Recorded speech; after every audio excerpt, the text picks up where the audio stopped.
Nsem-Pii TV nie. Gaboso abato empeswaso mrasebedwani eye onabo Kwabena Mintah Akando na wono aso enhwe Ghana yapomden ehonsem eye mekyere eye health minister na abusua enanopai wone UTV atimu adi emponimpo a ensem bia owura no edi ato ho no kyese emu na pa na mesiro se mede obekọ na ne nsem a woka na sabi entra hodo a wodi ewo efabi no wososo watimu akakotie bi what is say was say die abaya wote so atimu anya financial clearance a nurse fo a wo mo ho anase wo mo ya adwuma beye afe ba akoni na yintuo mo ka no wo mo ba betua na waka asem bi afa ho a mesio say yonko na akakotie bi na ensem bi afofo bi bisa say ade beche no mo say good board anya 8 billion ade beche mo so we yenya say na sa billion of dollars no e wo hia NDC amayiko wo struggle say adwumafo a wo maso man no wo mo betimu atua wo ka abusunya yenkwe na entra hodo a onabo Kwabena Mintah Akando wodi aka ne nkomo ho no yemfa meso ana yemfa bi meso mu na hu ensem hodo a ekoso e wo health ministry ho yankomra yeba Nsem-Pii TV yenetifu ebetwaso betiase se amanfo bebre Ghana fo bebre na no omakoma ene omani edi apomuden aso ya emide because a very critical sector I was saying developing interest room into for me who say a pressure yes okay me who say and sometimes in my life amanfo ni edi wachi sala it brings out the best out of you and I be sure Ghana for me na boss to say we will do our best under the circumstances yeah get in see am na okasa yi health professionals omo fie omo wie tete eye 74,000 people and yet 19,000 okay into your pharmacist so 19,000 in pusha all right into your pharmacist for omo wie school omo ti fie omo nya adwuma anye okay your nurse for from 2021 okay 2021 for fee 2022 for fee 2023 for fee 2024 for fee into almost omo fee okay there were other kids are omo over 74,000 that's the first thing okay now that's from my housemanship exactly omo aye fa omo last year omo clients nyina no na me ada omo ya fa omo afi omo clients okay ya ebinim issue ayi say omo cost strike yeah ya found omo clearance but no mo issue clearance no mo ye bay mo issue try to strike mo ye bay 203 and yes I have bay 773 aka mo ye fresh ones mo housemanship in 2024 so almost like 1,000 they are all going to serve this country and in fact but we are prioritizing the rural areas okay then we are found okay now ya buy no Chene so say abayi eji omayi in 2025 January. We ni afi ba kokra your 4 years mandate. We ni afi ba kokra. Nti ye ba ye de beto ye ne say in the ministry. Na abayi da no. I issue clearance say obefa anese for in 2024 election time. Okay. Obefa anese for 15,200. Okay. Omu ye no. No ma recruit anese for 13,500. Okay. Now, so 13,000. Say, clients. You can't take it. You be able to say the more extending it. As a Chinese say, see a more clearance for me pa. Sakratano. Any be a hologram. And you need to panica. Okay. You say, adios, I can expire. Answer now be renew. Also, when you see car, only be triaka. It's why renew quiet. I'm fair. I'm not can renew. I like you. Say what's in your doctor and then you are free name minority more parliament. Almost I know the fire no dey renew. You can't take it dey renew. They this one renew. But almost say enya ade bi ehu ebo for public administration. You just need to go and get the MPP are buying it was intentional money because they didn't have the money. What it means is that now but they say intentional. Yeah, I agree. Me dey buy fee. It is intentional because who issue clearance no yeah okay I was saying ma budget is available do you could you not the to pay you so okay it's deliberate no matter because it can you It's by the close of 2024 no. It's a na say we so ba be renew it means that also sika available when you renew also ma control account general instruction say tuomoka into the truth of the matter say yeah buy no na it says 13,500 people no you dey munyina go payroll so you buy the same tuomoka into the fact is as a time you buy office no not a single one of them na you twanika but they were working it is how many you buy so what say ya what say you issue instruction be say mo you found after 7 December be obi ankofie enu so be ye dede say the born ya no now any you can say in the health sector there any applicable nti you two options you don't want makofie le akopɛ sika okay we dey betu omuka okay ana say no mo aye adwuma okay we apɛ sika dey atu omuka okay don't forget that first budget na transition budget first budget transition budget for this year now for application there na money and bear for 3 months and then they say na time okay and you abaya work on and a year because of election time okay now then the first one no friend transition budget say money transition na but me say you ba mu no na you man be work and crata say me transition no yet one day I know but what I say a longer period but money ba mu wi am bet na see am hu ni am any money na corner at that time for example a condition of service here necessary there be back way that time it was not part of the handing over so you couldn't have captured it. I see because you are not the government so you depend on your budget you depend on your what do you call it document or your handing over so if it is not in it how will you budget for it. I see the name money na even at the time I budget on the crown now you lim okay is that okay now a basa no dey say there be his excellency is there be health professionals go be fear that okay nti entumi ma we mu nyina kotena fie enka omo ho nti omo nya adwuma ne empe ekwa be fa so be den ebetu omoka don't forget that time na ya budget na wie okay so you cannot spend out of the budget nti you can't say ebe pem kwa ne ya nkoda so as I speak to you now out of the 13,500 no yetumi ebo more than the be 10,000 ekogu payroll ni so 10,000 10 year out of the 10,000 no every month be you trias a 7,000 cap no we kakra I should admit so be our year adwuma especially health professionals yeah do quite crassy our year adwuma yen twa ka eya I should admit but you my chichire o my ndu one year o ba cho my na twene bi wa o so yen kakra so Matthias na me muso se me aye budget na wie dia ene den asisi amotumi di o maboso and nti ne ya cabinet approval do ni ye now you have to go back and cut every ministry you need a cabinet approval to do that na I say yenkofa because you cannot spend out of the budget so you need a cabinet approval to do that okay but what I say okay nti mama ko sha say mfio nti out of the 10,000 you achieve 7,000 eka that akaba 3,000 there you ntwe omoka 13,500 makamu 10,000 that is 3,500 do this at 3,500 eka 3,000 more na be 6,000 okay nti omo na ye ntwe aye but omo ye adwuma na omo ye adwuma nti na nti say sa 13,500 ye ntwe obi aka na yi aso ba na pese yenden ye na nkakra nti abanda da no de no omo kokobro na so me kansa asem we kra bi omo kokobro so dodo ebi omo fo so mu je omo chiye ma ene we he omo kan chere bi mu je asasika no nti ebasa no na wo say design de asem ekoto parliament cabinet anim okay cabinet approve say 6,000 something na aka no yakopon ya adom a efi November a ekon ebetue mu nyina aka that is say 13,500 no ebetue mu nyina eka empo ebisa ya nhyehyeye say efi November ko ebisa ya nhyehyeye say omo back pay no arrears no eno so ebekle emna free ho ma dem nyankopon ase say ya momo anko fie na at the end of the day no so no etimi nyi sika yeden atue mu nyina so November mitiwase ya November ketua na beba no eye November de na ko say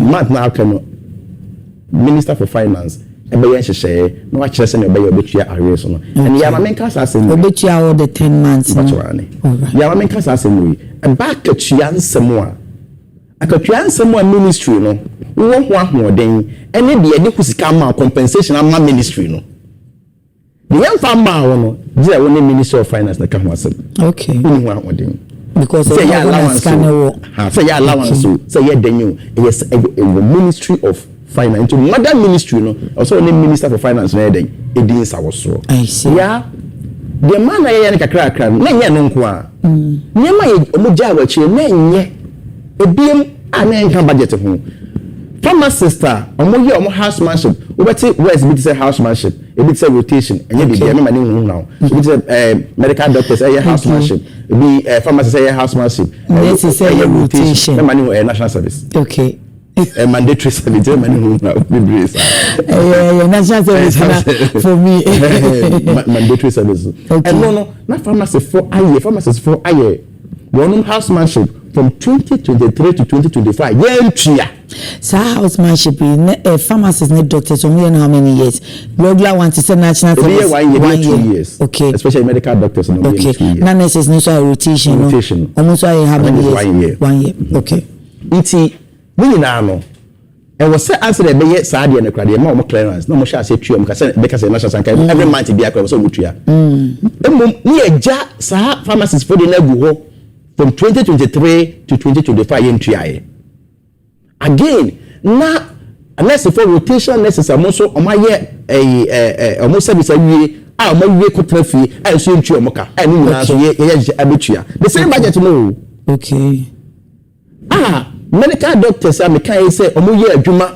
a wo san ko munya even plans omo ye adwuma e so yentua omoka e so yebetua medical doctors omo wie in 2024 a omo so tifie I was say mom plans and so yebetua and some conditions of service abanda da no assign ye a omo implement and also say implement okay ya don no man so okay because we need good budget and so at the same time you have a problem you will come step by step so near odiama NCCA any July confirmation so by 426 million Ghana cedis bi monya mudi 6 months of 120,000 trainees you know the trainees are different yeah can juma after trainees ne de no so no omo school mu si no the air say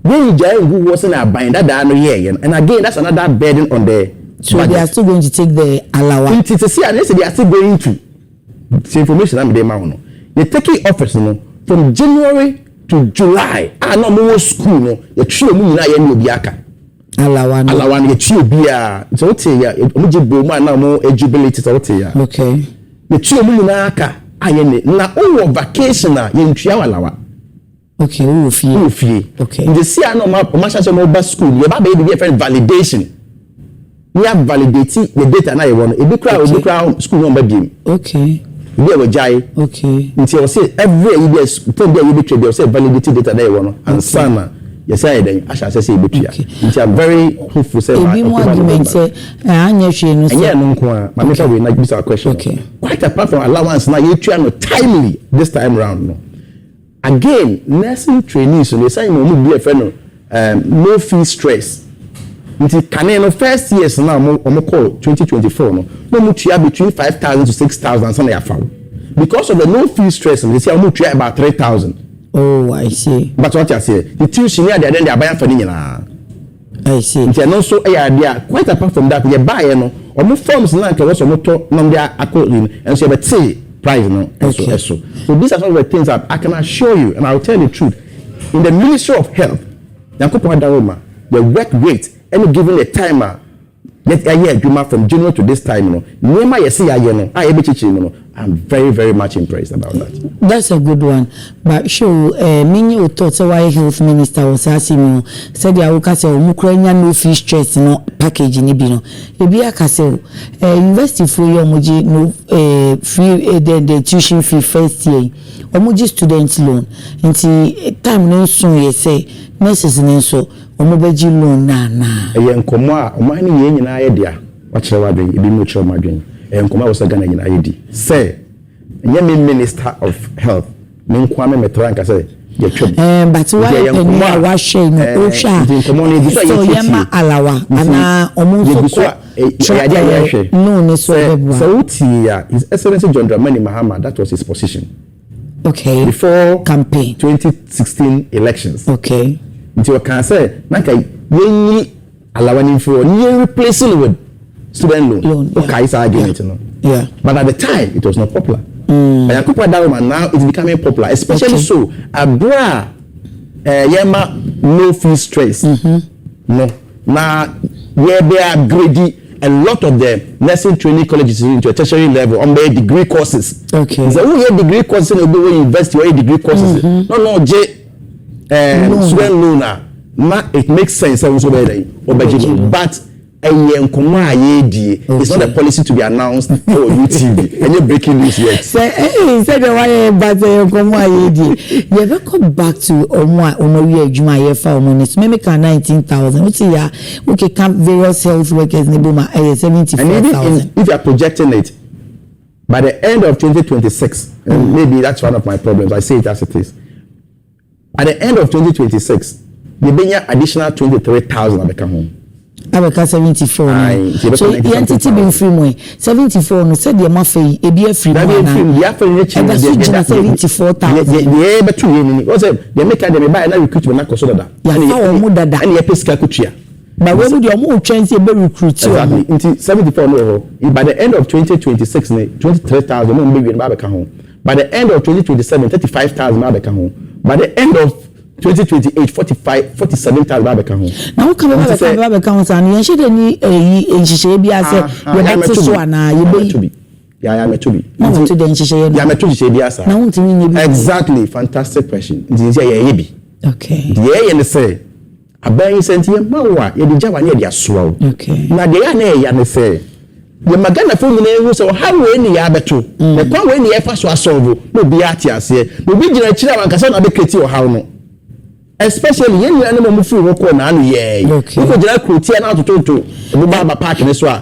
say press conference na unya no ye na how pa ye ni mo say de ha me but you see unya konya bi say wakan bu mfamam na wonya konya na abeto mfamam unya isa no e ma ni nipa bi ni trim inyam you have to clear it and you hawasen but what I say when your platform naka nti wo as minister na out from the tie no magana for to ase nti like person blame na gana for who die wo ho any the way you see akom nti your strategy all right aban hwe say afi bia say na metumi afa that's one okay because if fan ye nyina as Ghana your optimal workforce crana still e benya SS ofie because 74,000 nti aban hwe be friend manage migration to say you better export to some of our nurses to some of the countries and they say Grenada Prime Minister ever sign MOU and okay but that reminds me so who can decide me can say me for kokwa my MOU no o can say mo enya sa MOU bia na Barbados o mo export enya export o mo Barbados there no is existing okay. But as I speak to you now, about 13 countries have responded to our mo share Grenada and they ever sign sa MOU with the Grenada Prime Minister it's one of the strategies now or how be more you or sa sector and they say or maybe on request the global market on request be na specialist no na mo pay okay yes you need the general practitioner so to speak it's you need degree okay so ministry na yan share say e kwan be na e be fa so e betime training more specialists okay then University of Cape Coast money ade days I was so nya pe kwan papa nse wo obi a wo hu nimdie na oba e betie wo nimdie ne de aka de wo no ho nti eno no ene niema ye se ne be ya anya se e be check akra enche because without compromising on quality, and let me say this, for example, if we are not program, I will say the 2 years, UCC for programs, be just no 2 years, and so, but they're very intensive. Okay. But what I say, maybe I was saying 2 hours a day, you know, be taking maybe 2 years, you look like 4 hours a day, you know, okay. They know how to go about it. So, my sandwich course, exactly. So, 4 months, they semester, know how 1 month, to go about it. But the most important thing is without compromising on quality. I see. Na ye ni sa no bi to obeka se na se Ghana ye nkura se kura ye ni apomdin adwuma efo ho na don ti na ban fa wo when be issue brofo but can catch us me so mente brofo okay and we go how me I mean but can catch us yeah we will recruit our optimal workforce. We will, but my question is a brave bank. If you say only say be mobile catch us say who call your chips company idea. Actually say any are not keke any different nipa. Into your list can go. Enu bi say any animal e dey man no keke friend nipa ya and then I can't pay us now. I can't pay us now. So I just say see any are not keke different nipa. Okay. The truth of the matter is that we have a country to govern. Nothing comes out of an empty sack. Okay. Into the one ya sika no ehun budget na was here. Okay. Into some budget na between for nipa 5,000. On ko for nipa 10,000 at the end of the day no, o ma be peketi and so ma be demonstration. Okay. So I was say you share other means I between their complementing the yen be fan. Okay. The medical culture say yes, I agree and I admit. Say you still there were deficiency, there were gaps I was say we be bree e dey. Into aban be koso aye sa hye no. Na mom misa kan ho say yes, I say ni na kwa na fire optimal in still be besa kafi. Okay. Nti yourself see kwan papa e be fa so a sa gaps no. Ye be fail. Nti sa no da ben ye mebusa o ye mekari nhwe se ne ona wa Akando abeka wo YouTube. It's subject to the budget. It's subject to the finance minister. Obeye the bia no say Minister of Health. Afi be ma kwan ma for nipa 5,000 abata se ma mdeka. Okay. Na me masum. Na ye ho djuma. Naming to me because for proposal because I know the proposal that be and they will bet 100 I want to help proposal but proposal the 2026 budget beko what raise the proposal but the difficulty and again sometimes you sit in cabinet and you must be reasonable. What I say the difficulty as a country money let's face it, we could ready budget in November. At the end of the November, no, you put about 13,500 on the payroll already. Okay. And no crying can't once a month. And we pay a back pay and I re-escrow what won't try. The conference means I know now Kasa, it must be reasonable. Sure, when you want to cut the Kwabena, I won't never now do we buy we create young ones. But it doesn't mean say Uncle trying so but you must be very, very frank with people. Yeah, can't get you. Say, me can incentive ni about improved conditions of service. No, omo aya idea omo kunkrase ni ade no. Anya should cover time no more we be omo say omo more front line no. Yeah, more incentives. Until be omo ko yet so say approve for doctors and nurses. So yeah, no omo shut down kunkrase to go because obekoi akande be a person upgrading ni na challenge. Ti ya di bibi so na be poma bibi. Nti mo betumi mo won hihye say be masa for incentives ana. Yeah, you won hihye bi etisa ba ya. You won fie 9, you need fie ba kokra mi afi. Okay. Nti I was say define say here na ye underserved. Okay. Because underserved area as she saying. Okay. You kra be betuma we dwabo so ba na dwabo so ya underserved area. You so betuma excuse my ebi ashama and so dey na ashama yanda. So all that I'm saying is that you be defined here when you be bra you be stick with this consultation you be na be ba na hu na your definition no ye hwe say yakopon ya adom ye hwe budget na hwe bibia ye dey hye bi be kan say be 20% of basic salary yen fan ka obi a obenya obi accept posting to the rural areas obi who the promotion say you krum na ka be take 4 years e be yen fan ma 3 years you accept posting na say yen fan ko 2 years e be a study leave nti sa incentives no and also ye dwen ho na eno sia hwe bibia etisa nti eno so pipeline ni so eno so bibia be dwen eno nyama pipeline mo be do so kakra ya but ye tie no say training for ni enti me nya daage say ya but ye kan ma say training for ni a kire Ghana ko na enye bebre nye but it's not about lamentation.